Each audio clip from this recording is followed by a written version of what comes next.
If there's one thing that symbolizes survivalism, that's the survival knife. Folks, this is Fernando doing another video for The Modern Survivalist, and I was just going through some stuff and I found what was my first real knife. This is a Rambo knife that I got when I was, I think it was 10 years old when I first got this. And you know what? Back in the day, it was a pretty sweet knife for a 10-year-old. I still remember that day when I got it for my birthday. And you wouldn't believe, but I did quite a bit of stuff with this little knife back in the day. It was a summer that I also got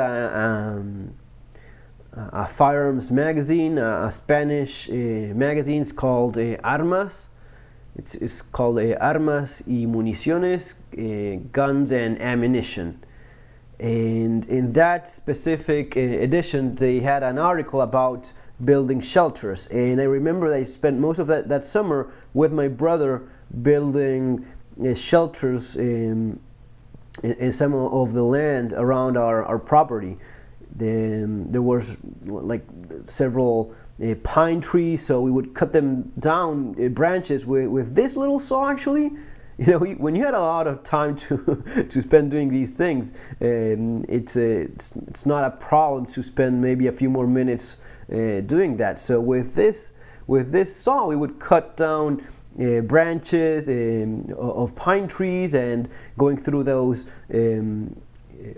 drawings and pictures in that magazine article, which was actually pretty good. It showed how to build several different shelters, like teepee shelters and other styles, and it was pretty good. We did quite a bit of that with this little knife. You know, now looking at it and such, you see all the fake leather sheath, and you know, the narrow tang. It's not even a narrow tang, it's just barely goes all the way down here. I don't know if you can see that in the bottom. There's get my flashlight in the pocket. Let me put that on. Ah, there it goes. You see that screw? How practical the Streamlight Sidewinder compact tool, guys. You see that screw there? That's all that is holding this blade down. So survival knives like this kind of stuff, usually you call like Rambo knives because of the hollow handle. They have an awful reputation, actually a pretty bad one, because of course the weak point of that very narrow tang that just goes down here, and you have a nut holding it in place. Now, you know what? In spite of the awful reputation that they have, they hold on surprisingly well. You will see lots of people and experts complaining about how weak they are. You will not see that many of these actually broken, and I at least find that to be interesting. So even though it is of course true that it has an inherent weakness in that spot, they are, especially the ones that are a little bit better made, they hold on pretty well. And even the cheapo Chinese ones like these ones, they still hold on very well. This little knife is actually still pretty sharp. I lost, you know, all of the stuff that it was in here in the handle. I think it came with a few matches, just ordinary matches. One of those cable saws that you would be using with this, with these couple of split rings. So you would use that wire saw with these rings and using it like that, or making maybe a bow with a branch, and maybe a band-aid and little else. Of course, you had the compass, the all-essential compass here here, which actually, you know, it still works. So, you know, of course, it had a small stone, which is long lost since then. That would go there inside. Awful stone. That stone was a nightmare. But for a 10-year-old, man, it was a very neat knife. So I thought about doing a video about survival knives, at least some of the concepts around them, and what's my take on it. As I was saying before, I don't think it's nearly as bad as some people think they are. The idea of having some essential items inside the handle, it's actually quite sound. I mean, if you're gonna be at least having the knife and you at least have some small pieces of equipment in there, you know, if you lose everything else, the theory is that you lose everything else, but you have your survival knife and you're gonna be able to do somewhat okay. That's not bad. Now, there are of course several different models, quality, and the good ones, they don't come cheap. I think that Chris Reeve is one of the better ones. Schrade Extreme Survival has one that I believe it's made of a solid piece of metal, and that would be of course one of the more solid models. Then you have knives like this one. This is the Buckmaster, which I bought, you know, it wasn't that long after having that one. The Buckmaster, now pretty much a collectible, but again, same idea of Rambo survival knife, having that hollow grip where you keep some stuff in there. Yeah, I was pretty glad to actually get this one. I think I was, what, like 14 years old, 13 even. I was just a little kid, and I remember maybe we were downtown doing something, running around with my mother or my parents or whatnot, and I would just, you know, go say I would just go check something out. I would walk a couple of blocks to a gun store nearby that they had some of the most incredible stuff. At least it seemed to me that way at that age, and they had this knife, and it was expensive. But it wasn't that expensive, and after some time putting together the money, back in the day it was for every Argentine peso it was also $1. So it wasn't that hard for a little bit of an older kid to get a few bucks together and buy a knife of this quality. Of course, after the devaluation, it got much more expensive, but fortunately I didn't waste my money on something like typical kids would, and I ended up with a nice Buckmaster, which, as you see, I still have as of this day. Sorry for the rant, but just going down memory lane and thinking of things. Now, going back to the concept of the survival knife, the most important part of the survival knife is the knife itself. We tend to like some of the stuff that, especially the little gadgets that we get and such. That's all good, but the most important part is the actual knife. I think that one of the better ones, at least one of the ones that I like the most, are the Aitor from Spain. They have the Jungle King 1, 2, 3. Those are pretty sweet. They come with a plastic sheath that you can turn into a pretty efficient slingshot. They have, you know, nice little pieces of equipment. Those are pretty decent, but still the best thing is to actually put one of these together yourself. So, being the most important part, the actual knife, you would start with the knife itself. This would be what I would think of the best equivalent version of that same survival knife idea. Instead of having a knife with a hollow handle, which can work more or less well depending on what you have.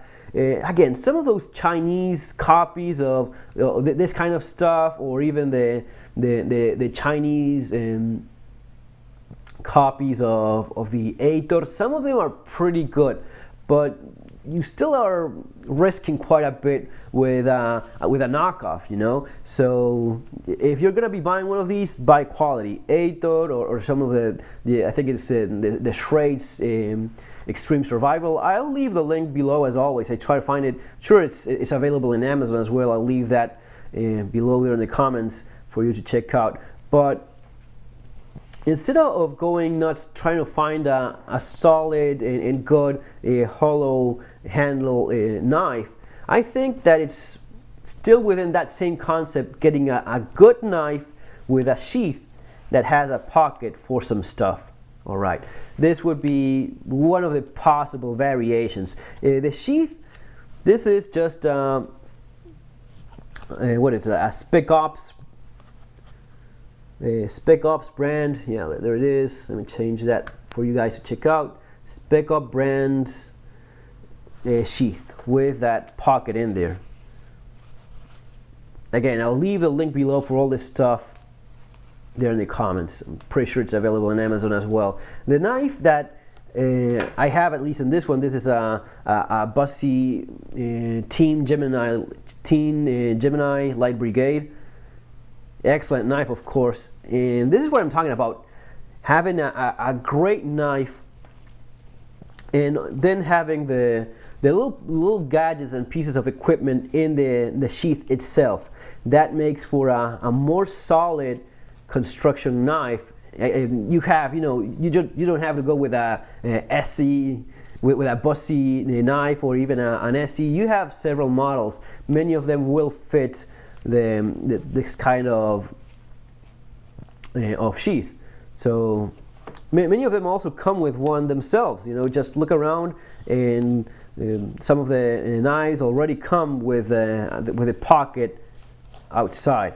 And that basically allows you to put a few things in there. Generally, you will have like a small fishing kit, some matches, little else. An example of that would be something like this. And now we're going to be talking a little bit about these little survival kits. Now, thinking for a second, how much of a survival thing is this really? Well, these are things that would come in useful in very specific survival situations, and try to keep it real as always. This is the kind of stuff you would be needing if you get lost in the wilderness, or an accident takes place and you're, you know, in a wilderness setting. That's where the survival knife, in theory, would come in handy. And you know, within the realm of possibility, sure, it is. It's something that could happen. Now, keeping it real, it's maybe not one of the most likely things that are going to be happening. In general, when that kind of thing happens, it ends up in the news. That alone gives you an idea of how rare it can actually be. Nonetheless, it is something that, you know, if you are often hiking, backpacking, if you work in a more wilderness setting, if you work in the woods, jungle, or whatever it may be, it could happen. At the same time, you could argue that if that's the kind of job you do, or that's the kind of activity you often do, you will probably have a proper emergency setup in the form of a small backpack or bag, and you wouldn't be relying that much on these. Still, the theory is correct. If you only have the knife and you have some basic stuff in it, it may make one heck of a difference. Going back to that, another Spec-Ops brand sheath with this magazine pouch there, which we will be using for some basic survival equipment. The knife, in this case, it's another Bussy limited edition, an LE6. This would be a pretty sound, solid knife in such a situation. If you would be like lost in the woods and you would be relying on one knife, I think this is one of the best things you could realistically have if you're not dragging around one of the bigger knives, which, if possible, I would be favoring. But if we're thinking of maybe something that you would be having and trying to keep it at a minimum weight kind of deal, this would be a very good choice. A 6-inch blade, pretty light for what you get. It has a narrow tang but goes all the way, so it's a full length tang. Of course, being a Bussy, it's extremely well made, very, very solid, and because of the geometry and weight distribution, it's the kind of knife. It also has a nice angle. I don't know if you get to appreciate that there. See that there? It's the kind of knife that, in spite of being somewhat short, still chops nicely, still chops very well. So it's definitely a knife you could use for chopping if you're gonna be maybe preparing food or something like that, maybe fishing and cleaning a fish up for cooking. It's the kind of knife that I would at least favor, because thanks to this polished finish, it's not as it's easier to keep it clean and avoid food contamination and keeping the blade in proper shape. Of course, very sharp as well. It's a full flat grind, which makes it quite sharp, but you have a good amount of mass there, so it's very solid as well. The choil allows you to choke into the blade for different grips, so you could hack with it, you could hold it this way, you could even grab it this way as well for more detailed work if you have to. So all things considered, very nice knife for this purpose. Now let's take a look at the kind of things you would be wanting to have in one of these survival knife deals. If you're going to be putting one of these together, which I do recommend, even maybe the Mauser, which is the not the Mauser, the Aitor from Spain, which are some of the nicer survival knives with kind of equipment that they come in. Even those could be a little bit better. And this also works, folks, for those of you guys looking to make small survival kits for Altoids cans and that sort of thing. So many of these things work along for that as well. Check in my channel, use a little search box for some of the previous kits I have done. I did some of them already, so do look them up if you're looking for a little bit more. So what you're looking at having one of these deals is having something to start fires, having something so as to have water and be able to drink it safely, and provide a little bit of food. In general, the most common way to go about this is the idea that if you're in a wilderness setting, one of the fastest and more efficient ways of getting food is actually fishing. And it's not a bad idea, especially in places where you do have rivers and lakes and such. This is all, by the way, very, very light. It's not a massive amount of weight, which in general with the hollow handles, the kind of weight that you have here, it's much greater than anything you could have in one of these lighter propositions. So one of the things that you will see is that everything is organized in small little bags. That's because you want to avoid losing some of the stuff that you have. Imagine if we're talking about a real emergency and survival scenario, many of these things may be essential to keeping you alive, so you definitely don't want to be losing them. So you have in there, look at the amount of stuff. It's not a great deal, but you can put some things in there. This is just me giving you suggestions, and that's that. If you do things differently, that's great. Please don't be aggressive there in the comments. Of course, if anyone is, I'll just delete those and ban you from the channel, something like that. One of the things that I don't see being used that much, and you definitely should consider, is having one of these. What is this? Baby breast milk bag. Yeah, that's right. You can find these in most grocery stores and most supermarkets. They sell them by boxes of 40 or 50 of them. These are just great, guys. If you haven't checked these out already, do so. It's one of the best ways I found to actually have a water container, reusable water container that allows you both to carry water, treat water in different ways. What I mean by this, let's suppose you get lost. Let's suppose you try to make it back home, you just don't find the road, whatever. You realize you have to spend some time there outdoors, and you find a stream doesn't look that clean. One of the things you could do is put water in here. It's being made for breast milk. It's sterilized, and you have to rip it open over here, and has about a quarter of a liter of water, maybe half a liter. Yeah, half a liter if it's full. the first thing you could do if you actually have sunlight is just leave it exposed to the sun. The UV light from the sunlight itself, after a few hours, if the water is not that, if the water is clear, it does a pretty decent job in sterilizing that water for you. So you leave it for several hours under the sun.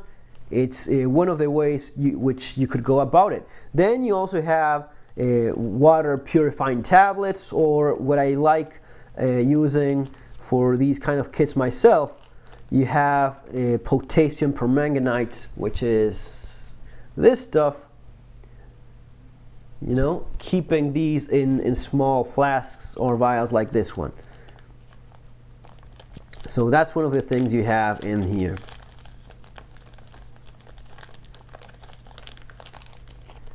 One of the things I like about potassium permanganate is that, you know, if you fill this up with water and you put a very small crystal of this stuff in there, it's going to be making that water, it's going to be basically killing any of the nasty bugs you're trying to get rid of. If you mix it up, maybe, let's suppose you got hurt and you have a wound or something like that to clean, maybe using one of these smaller bags you also have, if you make more of a purplish, darker solution, just adding a few more crystals, you can clean up a wound with that. You could also use it, let's suppose it's you know, winter and there's lots of snow, you could use it for signaling as well, because this makes a very vividly colored mess in snow. If you mix it a little bit with water and throw it in there, it's a very visible way of signaling and making your position noticed. And just a very small amount, just one little crystal is enough for a half a liter bag of water. So it goes a very long way, a small amount of this stuff. At least that's why I like it. Cordage. This is one of those things that it's kind of hard to improvise in nature. You can of course do it, but it's very hard. It's even down impossible so as to make cordage that it's as thin and as strong as the synthetic stuff, you know. So a little bit of cord, that's a good idea to have in your bag. Another alternative is having this is Technora. This is much stronger than just ordinary nylon. Just something to keep in mind. Maybe for some other of your kits, Technora cord is, you know, almost, what is it, like twice as strong, definitely. So it's you know, just trying to improve on some of the things you may be getting standard. In here I also have a little compass and flashlight. Guys, all these stuff, before you guys ask, it's all, you know, eBay, check Amazon, look for tiny flashlight, that sort of thing. You will find all these things. The compass, this is just one of those very small, it's not even liquid filled, a very tiny little compass, but you know, those that do work, they hold on rather nicely as time goes by, and unless you smash it, it's gonna be giving you a pretty clear idea of where north is. Sure, a bigger, nicer compass would be better at some point, but at the same time you could make the counter argument that a better compass would only be useful along with a map, which you don't have with you. So just having a basic idea of where north is, it's gonna be enough. Little flashlight there, maybe one of those little button cell keychain flashlights. If you don't have one of these, those would work too. And here I have a couple of band-aids. Generally, you will find in some, especially the Chinese counterfeit Aitor knives, those have, of course, the cheapest plasters they could possibly get. Aitor probably has a little bit better quality, but for the kits that you put together yourself, you can get pretty decent plasters, and that's what I would recommend doing, getting the toughest, waterproof, heavy duty plasters you could possibly get. Just get a couple of those, how essential is it? Maybe it's maybe it's going to be helping keeping a wound closed, maybe a larger gash.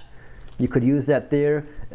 I like for some of the bigger kits these kind of plasters that are like bigger, and you can actually cut into smaller strips.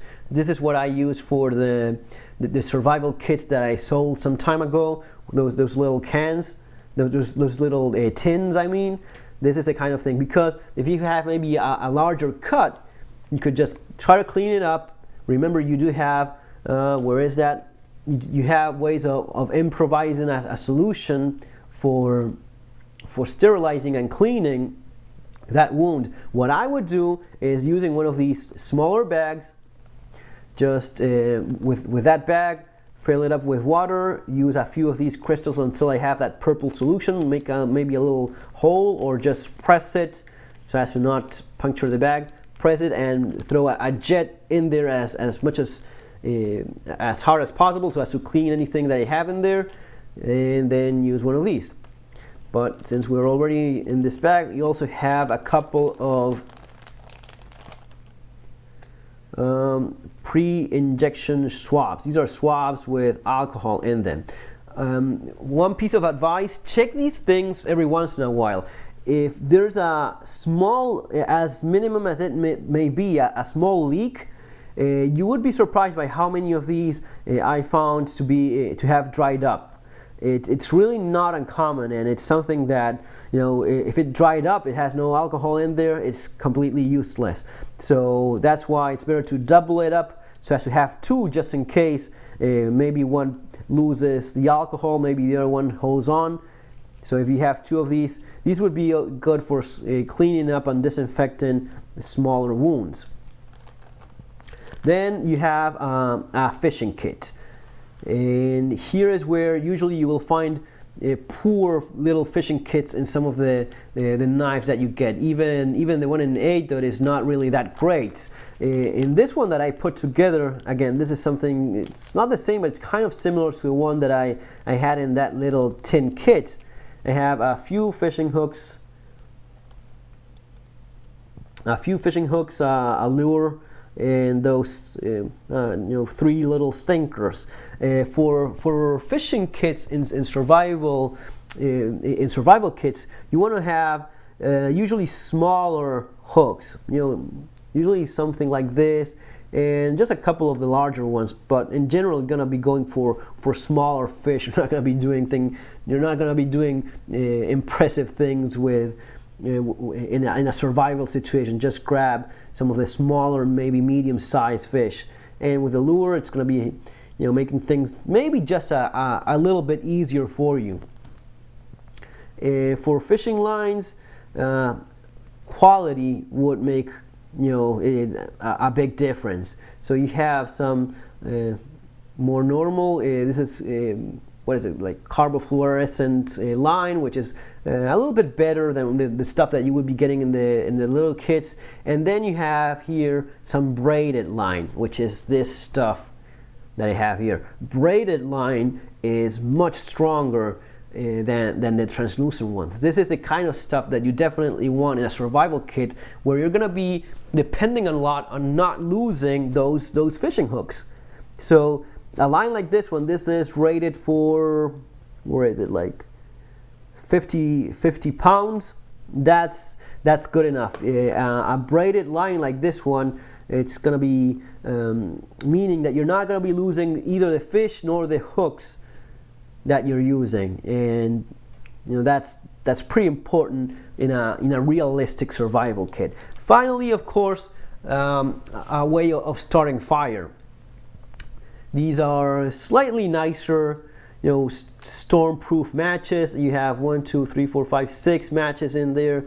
In very adverse conditions, at least you would be starting a fire with that.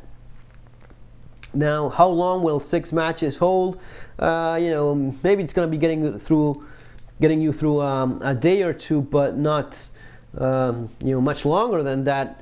Thinking of worst case scenarios, maybe you just waste 1 or 2 of the matches and such. I like having, especially for something as important as fire. Fire is one of those crucial things you want to have in whatever wilderness survival kit you're thinking of. So that's why I also include a fire steel. A little fire steel like this one is going to be allowing you to start several fires. Maybe dozens of them or hundreds, according to some of the claims. At least several dozen fires for sure. Maybe more than that. And it's not huge, but it's big enough to actually work, and that's what's important. So you're going to be able to start fires for a very long period of time with this little bit of fire steel. And I also included a little bit of Hamato paper in there. Hamato paper, I've talked about it several times, did videos about it. Hamato, Swedish fire starting cards. This little bit of Hamato, it's going to be burning for a couple of minutes at least. And maybe if at first you have problems finding tinder and such, it's gonna be a good aid just to get going, at least for the first fire you start in a emergency survival scenario. You have the striker there for the matches, because these are not strike anywhere matches. And that's basically it, folks. As you see, it's not, there's not a ton of stuff, but you have the essentials covered. Thinking of being lost in a wilderness setting, you have a little flashlight to get you by. You have ways of starting fire, ways of purifying and carrying water. These little bags are excellent. Definitely have one of these in your kits. And some fishing equipment and some very basic first aid. Maybe adding some ibuprofen pills in case you get hurt, something like that. But this is basically it. A very essential gear setup for a survival knife. Folks, as always, subscribe if you like the video, share it with others. Take care, have a great day, and see you on our next video.